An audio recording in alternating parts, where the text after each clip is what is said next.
O sol de inverno, pálido e fraco, mal conseguia perfurar a névoa gelada que pairava sobre as ruas de pedra de Almadrones, uma pequena e esquecida localidade na província de Guadalajara, em Castela-La Mancha.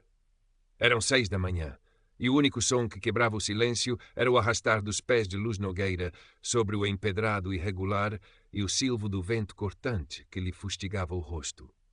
Aos 23 anos, Luz já carregava o peso do mundo nos ombros delgados, mas a sua postura, embora curvada pelo frio e pela subserviência aprendida, guardava uma dignidade silenciosa. O seu cabelo crespo, volumoso e negro como azeite, estava protegido sob um turbante de cores vibrantes, um pequeno ato de rebeldia e identidade num mundo que insistia em torná-la invisível. O seu destino diário era o quartel da Guarda Civil, uma estrutura imponente e austera na praça principal, cujas paredes cinzentas pareciam absorver toda a luz e calor da vila. Ali, Luz era a faxineira, a sombra que se movia pelos corredores polidos, limpando o pó dos brasões e o rasto dos homens que representavam a lei e a ordem. Ninguém a via realmente. Para a maioria, ela era apenas parte da mobília, uma presença funcional que mantinha o brilho dos metais e a ausência de sujidade. Nessa manhã, como em todas as outras, o coronel Arthur Valadares já se encontrava no seu gabinete, uma sala ampla com vista para a praça, mobilada com peças escuras e pesadas que refletiam a sua própria rigidez. Homem nos seus 50s, branco, de cabelo grisalho impecavelmente aparado e um bigode que parecia desenhado à régua, o coronel Valadares exalava uma autoridade que não admitia questionamentos. O seu olhar frio pousou em Luz quando ela entrou para esvaziar o cesto do lixo e limpar o pó da sua secretária. Nogueira, a sua voz um barítono treinado para o comando, cortou o ar. O chão. Parece que alguém andou a arrastar lama por aqui. Luz olhou para o chão imaculado. Não havia vestígio de lama. Sim, senhor coronel, vou limpar imediatamente. A sua voz era baixa, quase um sussurro. Aprendeu que o confronto, mesmo mais subtil, só piorava as coisas. Ele sorriu, um repuxar de lábios que não alcançava os olhos. Certifique-se de que o faz corretamente desta vez. Não quero ter de lhe ensinar o seu trabalho outra vez. Era uma alusão a um episódio anterior, onde ele a humilhara por uma mancha de café inexistente. Luz sentiu o calor da humilhação subir-lhe ao rosto, mas manteve a cabeça baixa, murmurando um sim, senhor, quase inaudível. O coronel Valadares parecia encontrar um prazer particular em diminuí-la. Talvez fosse a sua pele escura, o seu cabelo rebelde, a sua condição de mulher pobre numa instituição dominada por homens.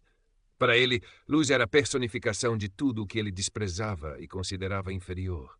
As horas seguintes foram uma sucessão de tarefas executadas com a meticulosidade de quem sabe que o menor deslize pode custar caro. Luz limpava os corredores, os gabinetes dos outros oficiais, as casas de banho sempre atentas, sempre em silêncio. Observava tudo, as conversas furtivas, os olhares trocados, a tensão palpável que por vezes pairava no ar do quartel.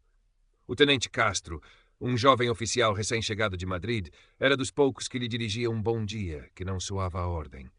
Por vezes, ela apanhava-o a observá-la com uma expressão de desconforto quando o coronel lhe dirigia alguma das suas farpas habituais, mas ele nunca intervinha. O medo da autoridade do coronel era uma névoa densa que a todos envolvia. Ao final da tarde, exausta, Luz regressou à sua pequena casa no bairro humilde, nos arredores de Almadrones, um labirinto de ruelas estreitas e casas caiadas de branco, onde o cheiro a lenha queimada e a comida caseira se misturava no ar. Ali esperava a Dona Isilda, sua madrinha, uma mulher na casa dos 70 anos, de rosto enrugado como um pergaminho antigo e olhos que continham a sabedoria de gerações. Dona Isilda criara Luz desde que a sua mãe adoecera gravemente, e fora ela quem, através de antigos contactos, lhe conseguira o emprego no quartel. Ele voltou a atormentar-te hoje, minha filha? Perguntou Dona Isilda, enquanto mexia uma panela de guisado aromático no fogão a lenha. Luz suspirou, deixando cair a máscara de estoicismo. O mesmo de sempre, madrinha. Hoje foi o chão do gabinete dele que, segundo ele, estava coberto de lama.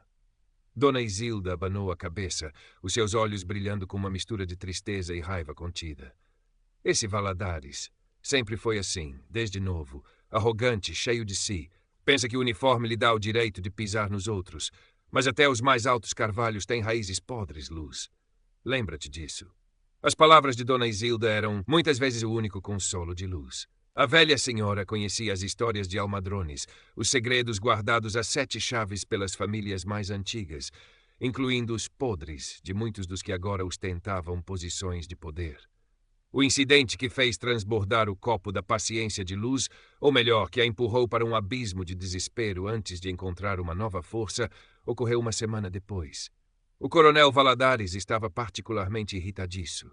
Corriam boatos de uma inspeção surpresa vinda do comando regional e a sua habitual arrogância estava tingida de uma ansiedade mal disfarçada. Luz estava a limpar o corredor principal, perto da entrada do gabinete do coronel, quando ele saiu, esbarrando nela de propósito e fazendo com que o balde de água suja se entornasse, molhando as suas botas polidas. Incompetente. Olhe para o que fez, rugiu ele, o rosto vermelho de fúria. Não consegue fazer nada direito? É por isso que gente da sua laia nunca sai da miséria. A humilhação foi pública. Vários guardas e o tenente Castro, que passava no momento, testemunharam a cena. Luz sentiu o sangue fugir-lhe do rosto. As palavras dele, carregadas de desprezo racial, ecoaram no silêncio constrangido do corredor. O tenente Castro baixou o olhar, o rosto contraído numa expressão de impotência. E para que aprenda a ter mais cuidado, continuou o coronel, saboreando cada palavra, vou apresentar queixa formal. E talvez deva revistar os seus pertences. Ultimamente têm desaparecido pequenas coisas por aqui. Não me admiraria se... Ele deixou a frase pairar no ar, a insinuação venenosa clara para todos. Luz sentiu as lágrimas quererem romper, mas engoliu-as. A ameaça de ser acusada de roubo, de perder o emprego que era o sustento da sua mãe doente, era aterradora. Ficou ali, paralisada, enquanto o coronel se afastava, deixando para trás um rasto de humilhação e medo. Naquela noite, Luz desabou nos braços de Dona Isilda. Contou-lhe tudo, as palavras saindo entre soluços de raiva e desespero. Eu não fiz nada, madrinha. Ele odeia-me. Ele quer destruir-me.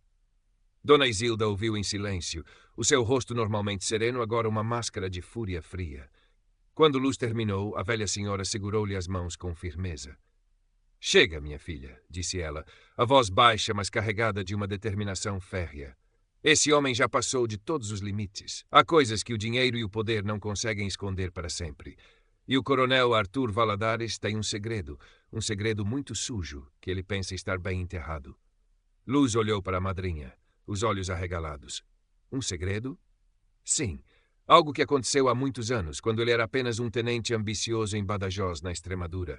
Algo que, se viesse à luz, destruiria a sua carreira imaculada e a sua honra de pacotilha. Dona Isilda fez uma pausa, os seus olhos fixos num ponto distante, como se estivesse a reviver memórias antigas. Eu trabalhava nessa altura para a família do capitão Ramírez, o superior dele. Ouvi coisas, Luz, coisas sobre um desvio de fundos de um projeto de construção de novas instalações. Dinheiro que desapareceu e que quase arruinou o capitão Ramírez, que era um homem honesto. Valadares safou-se. Dizem que por ter costas quentes em Madrid, mas a mancha ficou, escondida sob muitas camadas de arrogância. Uma chama acendeu-se nos olhos de Luz, uma mistura de medo e uma determinação incipiente. Mas, como poderíamos provar algo assim, madrinha? Foi há tanto tempo. O tempo não apaga tudo, Luz. E pessoas como Valadares são descuidadas na sua arrogância. Ele pode ter guardado algo, um documento, uma carta, qualquer coisa que o ligue a essa história. Ele é o tipo de homem que guarda troféus dos seus enganos, para se lembrar do quão esperto ele é. Nos dias seguintes, um plano começou a tomar forma na mente de Luz, alimentado pelas palavras de Dona Isilda e pelo seu próprio desespero crescente. Ela começou a observar o coronel com uma nova intensidade, não como a faxineira invisível, mas como uma caçadora à espreita. A sua invisibilidade tornou-se a sua maior arma. Limpava o gabinete do coronel com um cuidado redobrado, os seus olhos perscrutando cada canto, cada gaveta que ele pudesse ter deixado entreaberta por descuido.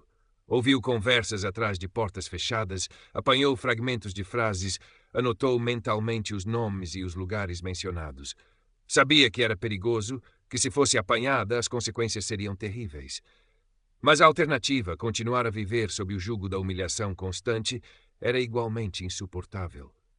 O tenente Castro, sentindo-se cada vez mais culpado pela sua passividade, começou a deixar pequenas facilidades para Luz. Um dia, pediu-lhe que organizasse uns arquivos antigos numa arrecadação raramente utilizada, um lugar poeirento e esquecido.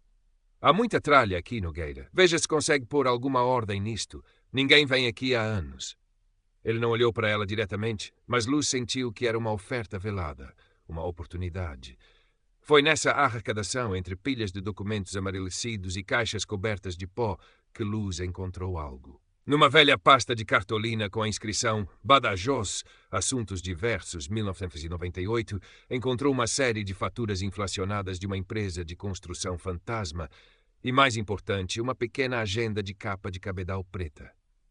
Dentro da agenda, entre anotações de reuniões e despesas, havia uma única página com uma caligrafia apressada, quase ilegível, detalhando uma série de transferências de pequenas quantias para uma conta num paraíso fiscal, com as iniciais AV ao lado de cada uma. As datas coincidiam com o período do escândalo de Badajoz que Dona Isilda mencionara. Luz sentiu o coração bater descompassado. Não era uma prova irrefutável, mas era um indício forte, um fio que poderia puxar. Guardou a agenda discretamente no bolso do avental. O coronel Valadares, entretanto, pareceu notar uma mudança subtil em Luz.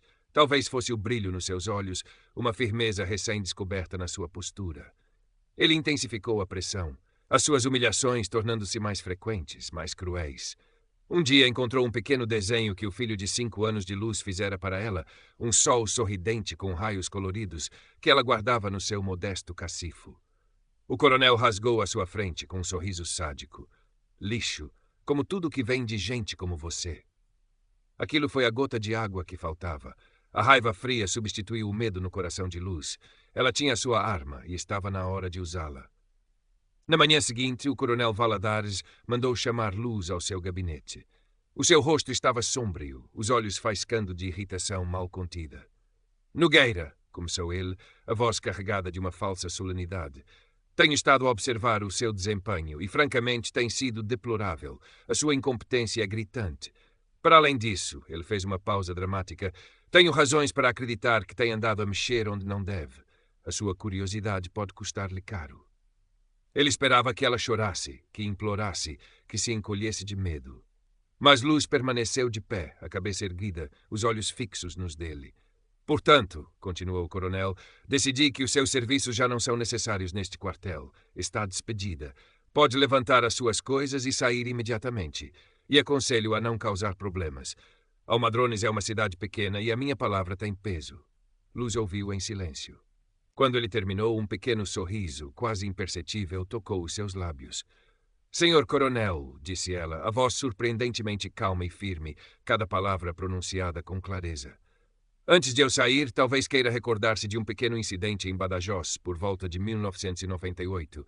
Envolvia umas obras, um capitão Ramírez e uma quantia considerável de dinheiro que desapareceu misteriosamente.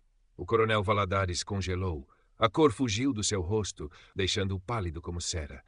Os seus olhos, antes faiscantes de arrogância, agora mostravam um brilho de incredulidade e pânico crescente. Dona Isilda tem uma memória excelente, sabe? Continuou Luz, implacável. E parece que alguns papéis antigos também têm boa memória. Agendas, por exemplo. Ela tirou a pequena agenda de cabedal preta do bolso e colocou-a suavemente sobre a secretária polida do coronel. Estas iniciais AV parecem-lhe familiares? O coronel olhou para a agenda como se fosse uma víbora prestes a atacar. A sua fachada de autoridade desmoronou-se em segundos. Tentou balbuciar algo, uma negação, uma ameaça, mas as palavras não saíam. A imagem imaculada que construíra ao longo de anos estava prestes a ser feita em pedaços por uma simples faxineira. O medo da exposição pública, da desonra, da perda da sua carreira e do seu estatuto era palpável na sala. O quê? O que você quer? Conseguiu ele finalmente articular a voz rouca, desprovida de toda a sua antiga arrogância. Luz olhou-o nos olhos, a sua expressão serena, mas inabalável. Eu não quero vingança, coronel. Quero apenas o que me é devido, respeito. Quero que o assédio pare. Quero poder fazer o meu trabalho em paz, sem ser humilhada ou ameaçada. Seguiu-se um longo silêncio, quebrado apenas pelo tic-tac de um relógio de parede antigo. O coronel Valadares parecia ter envelhecido 10 anos em poucos minutos. A sua postura imponente murchara. Ele sabia que estava encurralado. A ameaça de Luz, embora era clara. A exposição daquele antigo escândalo seria o fim da sua carreira. Muito bem, Nogueira, disse ele finalmente, a voz baixa, quase um sussurro de derrota. O assédio cessará. pode voltar ao seu trabalho. Não houve pedido de desculpa, não houve reconhecimento da sua culpa. Mas para Luz aquelas palavras eram uma vitória. Luz apanhou a agenda da secretária. Agradeço, senhor coronel. E sem mais uma palavra, virou-se e saiu do gabinete, deixando para trás um homem destroçado, cuja autoridade sobre ela se quebrara para sempre. Nos dias e semanas que se seguiram, uma mudança subtil ocorreu no quartel de Almadrones. O coronel Valadares evitava cruzar-se com Luz. Quando o fazia, desviava o olhar, uma sombra de medo persistente nos seus olhos. As humilhações cessaram completamente. Alguns dos guardas mais observadores notaram a mudança, especulando em voz baixa sobre o que teria acontecido. O tenente Castro, por vezes, olhava para Luz com uma admiração culpada, um respeito recém-descoberto pela coragem silenciosa daquela mulher que todos subestimavam. Luz continuou seu trabalho com a mesma discrição de sempre, mas algo dentro dela mudara. Aquele peso nos ombros parecia mais leve. A sua postura já não era tão curvada. O turbante colorido parecia brilhar com mais intensidade. Ela já não era invisível, pelo menos não para si mesma. A sua dignidade, que tentaram roubar-lhe, fora restaurada pela sua própria coragem, pela sua astúcia e pela sabedoria ancestral de Dona Isilda. A notícia do confronto silencioso nunca se tornou um escândalo público. O coronel Valadares era demasiado orgulhoso e demasiado receoso para permitir que tal acontecesse. Mas no pequeno universo do quartel, a balança de poder mudara de forma irrevogável. Luz não sabia o que o futuro lhe reservava. Talvez continuasse em Almadrones, talvez procurasse novos horizontes. Mas levava consigo uma lição valiosa, que mesmo